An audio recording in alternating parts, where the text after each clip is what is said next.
សូមចុចទៅលើពាក្យ Subscribe រួចចុចទៅលើសញ្ញាកណ្ដឹងដើម្បីទទួលបាននូវវីដេអូថ្មីៗសូមអរគុណនិទានរឿងខ្មែរសូមជូន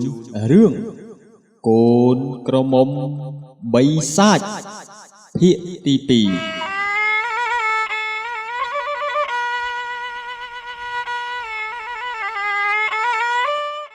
ក្រោយពីលោកសេដ្ឋីបានរត់ចូលទៅក្នុងព្រៃបាត់ទៅ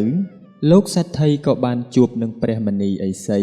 ដែលជាអ្នកមានបុណ្យបារមីនៅក្នុងព្រៃទេវតានេះព្រះមនីឥសីនេះបានដឹងថាលោកសេដ្ឋីវិជានឹងរត់មកតាមផ្លូវនេះដូច្នេះហើយលោកក៏បានរងចាំលោកសេដ្ឋីនៅតាមផ្លូវលោកបានដឹងថានៅពេលណាដែលលោកសេដ្ឋីវិជារត់មកជួបនឹងលោកមានន័យថាសេដ្ឋីនេះអស់កម្មពៀដែលបានកសាងកាលពីជាតិមុនទៀតហើយនៅពេលដែលបានជួបនឹងព្រះមនីឥសីភ្លាមលោកសេដ្ឋីវិជាដែលនៅមានរូបរាងជាចចកនៅឡើយនោះបានលុតជង្គង់ក្រាបថ្វាយបង្គំ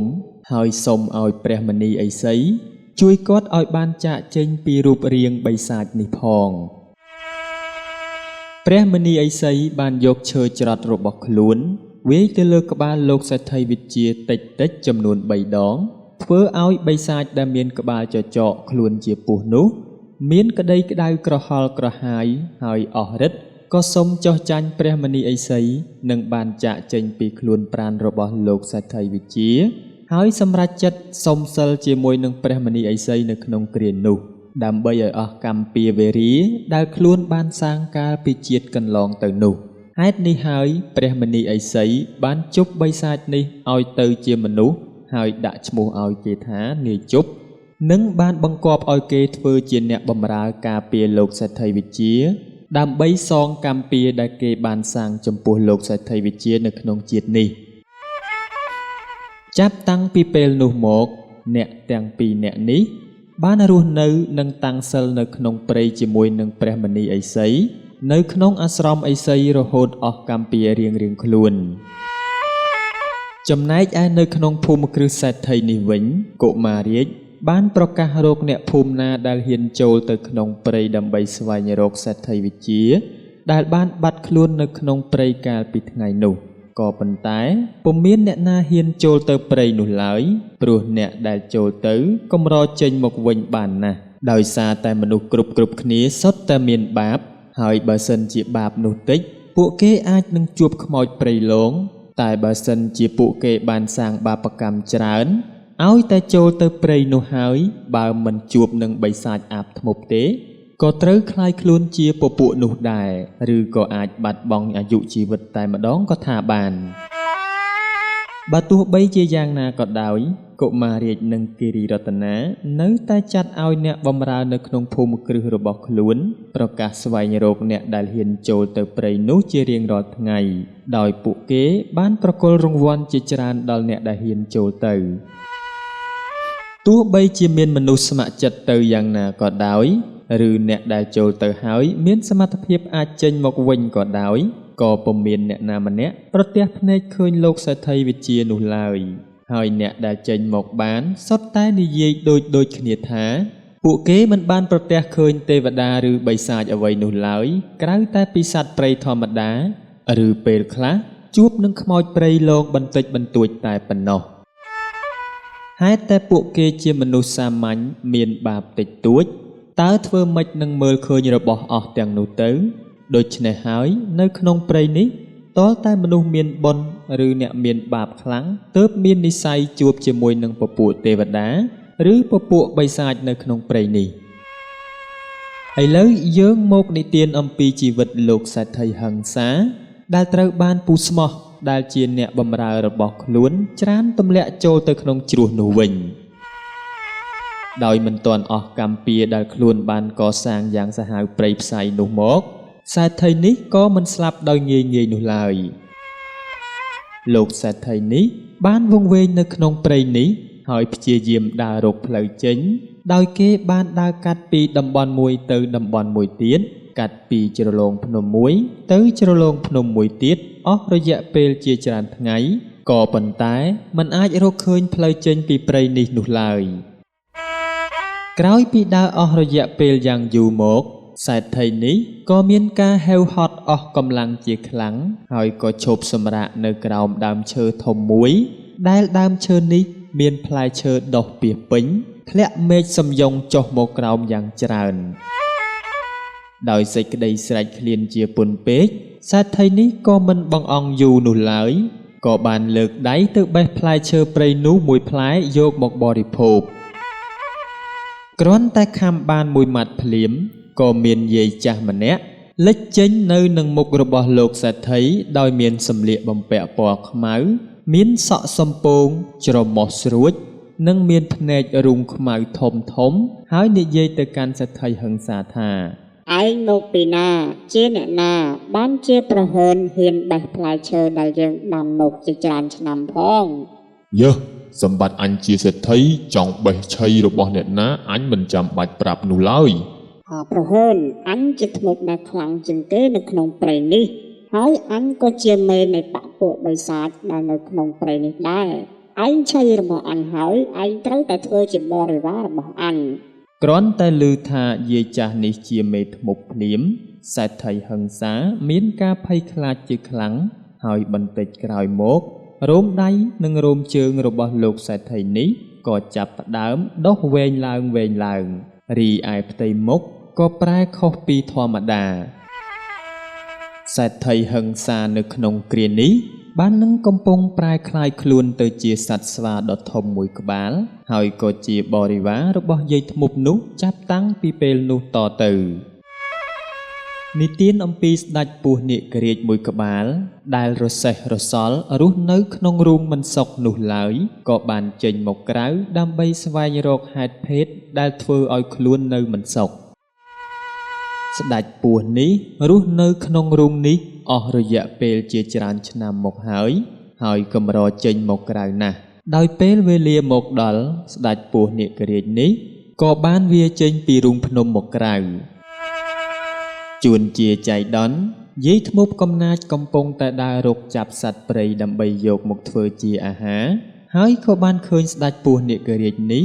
បាននឹងកំពុងតែវាតាមផ្លូវរបស់ខ្លួនឃើញដូច្នេះយាយធ្មប់ក៏មានគំនិតមិនចង់ឲ្យស្ដេចពស់នាគរាជនេះរស់រានមានជីវិតនោះឡើយព្រោះខ្លួនមានគំនិតលោភលន់ចង់ធ្វើជាស្ដេចនៃព្រាយបិសាចនិងពពួកទេវតាទាំងអស់នៅក្នុងព្រៃនេះដោយសារតែសេចក្តីលោភលន់ហួសប្រមាណរបស់ខ្លួនយាយធ្មប់នេះក៏បានបង្កជាចំនួនជាមួយនឹងស្ដេចពស់នាគរាជដោយដើរលបទៅពីក្រោយខ្នងស្ដេចពស់នាគរាជហើយយកឈើច្រត់វេទមន្តរបស់ខ្លួនចាក់ទៅលើស្ដេចពស់នាគរាជពីក្រោយធ្វើឲ្យស្ដេចពស់នាគរាជមានសេចក្តីឈឺផ្សាជាខ្លាំងដោយមានរបួសជាប់នឹងខ្លួនផងនោះ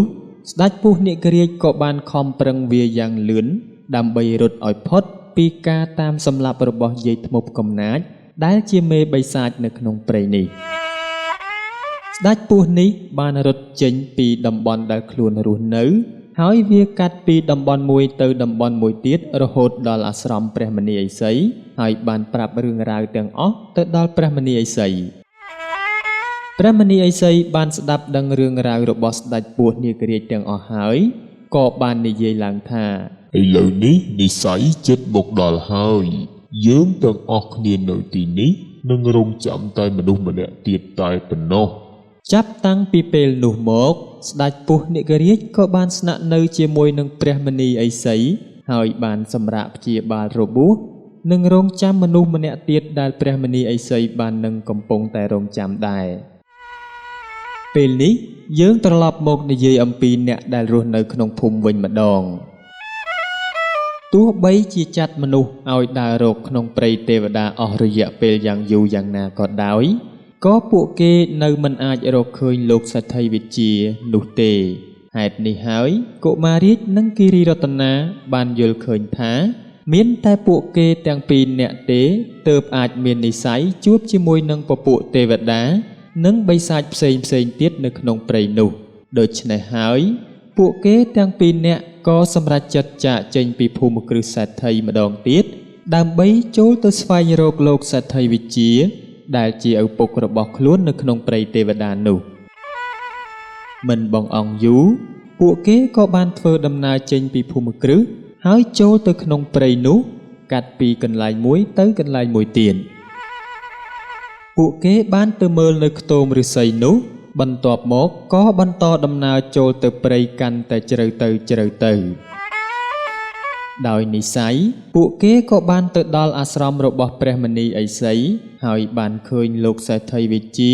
កំពុងតែឈរក្បែរព្រះមនីឥសីរងចាំដំណើររបស់ពួកគេទាំងពីរនាក់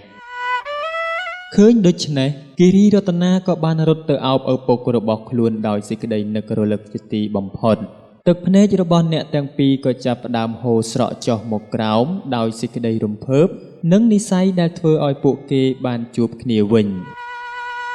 បន្តិចក្រោយមកព្រះមនីឥសីក៏បាននិយាយឡើងថា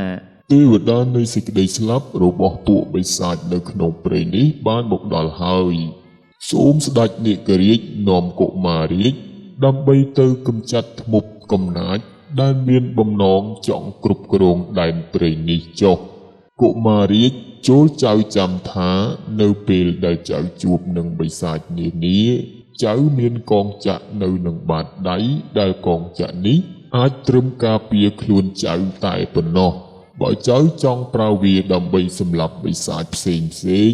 ចៅត្រូវលើកដៃរបស់ចៅហើយដាក់បាតដៃឲ្យត្រូវនឹងទិសដៅបិសាចនោះពេលនោះកងចក្ររបស់ចៅនឹងដឹងថាចៅប្រើវាដើម្បីឲ្យទៅសម្លាប់បិសាចហើយផ្ដាំចប់កុមាររាជនាយជប់លោកសេដ្ឋីវិជានិងគិរីរតនាក៏បានធ្វើដំណើរទៅតាមពីក្រោយស្ដេចពស់នាគរាជសម្ដៅទៅសម្លាប់យាយធ្មប់ដែលមានគំនិតចង់គ្រប់គ្រងដែនព្រៃនេះការធ្វើដំណើរដ៏វែងឆ្ងាយរហូតបានទៅដល់កន្លែងដែលយាយធ្មប់នោះរស់នៅពេលទៅដល់យាយធ្មប់នោះក៏បានឈរចាំអ្នកទាំងអស់គ្នានៅត្រង់ដើមឈើធំរបស់ខ្លួនពេលដែលយាយធ្មប់នោះបានឃើញអ្នកទាំងអស់គ្នាដែលកំពុងឈរនៅខាងមុខខ្លួនបែបនេះក៏បានបញ្ជាឲ្យស្វាធំដែលជាសេដ្ឋីហិង្សានោះចេញមកហើយរត់ចូលទៅប្រយុទ្ធជាមួយនឹងក្រុមរបស់ស្ដេចពស់នាគរាជក៏ប៉ុន្តែពេលដែលលោកសេដ្ឋីហិង្សារត់មិនទាន់ទៅដល់ផងស្ដេចពស់នាគរាជបានព្រុសពឹសចេញពីមាត់យ៉ាងសន្ធោសន្ធៅធ្វើឲ្យស្វាធំនោះក្តៅក្រហល់ក្រហាយហើយដួលនៅក្នុងពេលនោះទៅយាយធ្មប់នោះឃើញដូច្នេះក៏បានចោលឈើច្រត់វេទមន្តរបស់ខ្លួនទៅរកស្ដេចពស់នាគរាជតែត្រូវកុមាររាជតម្រង់កងចក្ររបស់ខ្លួនត្រូវឈើច្រត់នោះខ្ទាតចូលទៅព្រៃឆ្ងាយបាត់ទៅយាយធ្មប់នោះខឹងសម្បាននឹងកុមាររាជជាខ្លាំងក៏បានសូត្របាលីផ្លុំធ្វើជាព្រួញភ្លើងយ៉ាងស្រួចហើយហោះសម្ដៅទៅរកកុមាររាជក៏ប៉ុន្តែត្រូវលោកសេដ្ឋីហិង្សាដែលមានចិត្តស្រឡាញ់កូនចិញ្ចឹមនេះជាពន់ពេកនោះលោតទៅយកខ្លួនពាំងកុមាររាជហើយត្រូវព្រួញសិលនោះចាក់ទម្លុះបេះដូងស្លាប់នៅក្នុងគ្រានោះទៅកុមាររាជឃើញលោកសេដ្ឋីហិង្សាស្លាប់ដោយសារខ្លួនបែបនោះក្នុងចិត្តក៏មានការអាណិតនឹងលោកសេដ្ឋីនេះជាខ្លាំងហើយក៏ខឹងសម្បានឹងយាយធ្មប់នោះជាពន់ពេកក៏លើកបាតដៃតម្រង់ទៅយាយធ្មប់នោះហើយកងចក្ររបស់គេក៏លេចចេញពីបាតដៃនោះហោះតម្រង់ទៅយាយធ្មប់នោះទោះខំសូត្រមន្តអាគមតបតយ៉ាងណាក៏ដោយក៏មិនអាចឈ្នះមហិទ្ធិឫទ្ធិនៃបុណ្យរបស់កុមាររាជបាននោះឡើយហើយក៏ត្រូវកងចក្រចាក់ចូលទៅក្នុងទ្រូងរលាយបាត់ស្រមោលក្នុងគ្រានោះទៅរីឯលោកសេដ្ឋីហិង្សាក្រោយត្រូវគ្រាប់ព្រួញនោះហើយក៏បានដាច់ខ្យល់ស្លាប់ហើយរូបរាងរបស់គាត់ក៏បានคล้ายទៅជាមនុស្សធម្មតាវិញចំណែកឯស្ដេចពស់នាគរាជក៏បានអរគុណចំពោះអ្នកទាំងអស់គ្នានៅក្នុងការជួយសម្លាប់យាយធ្មប់នោះក៏ដូចជាបានជួយរំដោះព្រៃនេះទាំងស្រុងពីកណ្ដាប់ដៃពពួកអមនុស្សដែលមានចិត្តលោភលន់ចង់កាន់កាប់ព្រៃនិងពពួកទេវតាទាំងអស់ក្រោយយាយធ្មប់នេះបានស្លាប់បិសាចទាំងអស់ក៏រត់ខ្ចាត់ខ្ចាយហើយខ្លះក៏រលាយទៅតាមយាយធ្មប់នោះទៅរីឯលោកសេដ្ឋីវិជាគិរីរតនានិងកុមាររាជក៏បានធ្វើដំណើរចេញពីព្រៃហើយទៅរស់នៅយ៉ាងសុខសាន្តនៅក្នុងភូមិគ្រឹះរបស់ខ្លួនខិតខំប្រព្រឹត្តអំពើល្អនិងកសាងតែកុសលតែប៉ុណ្ណោះចំពោះនាយជប់វិញក៏បានរួចពីកម្មពៀជាបិសាច ហើយស្ម័គ្រចិត្តទៅបម្រើព្រះមនីឥសីនិងតាំងសិលធ្វើជាទេវតានៅក្នុងព្រៃទេវតានោះចាប់តាំងពីថ្ងៃនោះរហូតតទៅអើយលោកអ្នកទស្សនាជាទីរាប់អានរឿងកូនក្រមុំបីសាច់សូមបញ្ចប់ដោយបរិបូរត្រឹមតែប៉ុណ្ណេះនិទានរឿងខ្មែរជា Channel ដែលផលិតរឿងនិទានជាភាសាខ្មែរជាពិសេសគឺរឿងខ្មោចនិងរឿងអប់រំផ្សេងៗបើលោកអ្នកចង់តាមដាននៅរឿងទាំងអស់នោះសូមកុំភ្លេចចុច Subscribe ហើយដើម្បីកុំឲ្យខកខាននៅរឿងនិទានថ្មីៗសូមកុំភ្លេចចុចទៅលើសញ្ញាកណ្ដឹងដើម្បីទស្សនារឿងនិទានជាច្រើនទៀតសូមចូលទៅកាន់ Channel និទានរឿងខ្មែរបើលោកអ្នកពេញចិត្តនៅរឿងនិទានរបស់ Channel និទានរឿងខ្មែរសូមចុច Like និងចុច Share ដើម្បីចែករំលែកនៅរឿងទាំងនោះទៅដល់មិត្តភ័ក្តិនិងក្រុមគ្រួសារបើលោកអ្នកមានរឿងនិទានចង់បង្ហាញស្នាដៃសូមផ្ញើរឿងទាំងនោះទៅកាន់ Facebook Page របស់ Channel និទានរឿងខ្មែរដែលមានឈ្មោះថានិទានរឿងខ្មែរសូមជូនពរលោកអ្នកឲ្យជួបប្រទះទៅនឹងសេចក្តីសុខសេចក្តីចម្រើនរកទទួលទានមានបានគ្រប់ក្រុមគ្រួសារមានដំណើរកំសាន្តទៅទីជិតទីឆ្ងាយសូមឲ្យជួបតែសុខសុវត្ថិភាពសូមអរគុណនិងសូមគោរពលា